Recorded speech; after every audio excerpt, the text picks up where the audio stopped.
Oksigjeni dhe silici janë elementet më të përhapura në korën e tokës. Ato përbëjnë rreth 75% të masës së saj.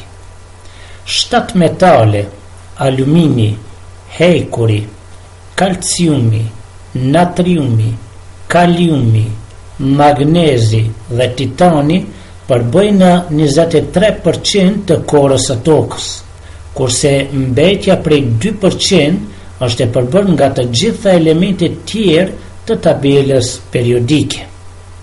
Vetëm disa metale gjenden në natyrë në formë elementare.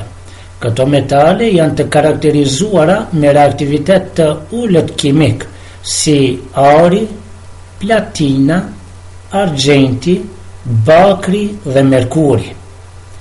Në përgjithësi, metalet kombinohen me elementet e tjera për të formuar komponimet të cilat njihen si minerale. Përbërja e mineraleve mund të jetë shumë e ndryshme, prandaj zakonisht paraqiten varietete me veti të ndryshme.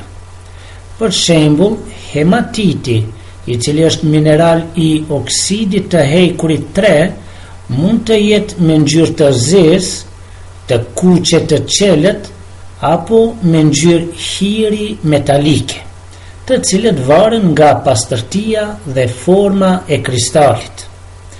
Mineralet në përgjithësi janë përbërës të shkëmbinjeve. Shkëmbinjt, të cilët përmbajnë minerale të dobishme, nga i cili mund të përfitohen metalet, njihen si dzehe. Për shembull, kjo dzehe e titanit përmban mineralin rutil, si shirita të dukshëm të bardhë në trupin e errët.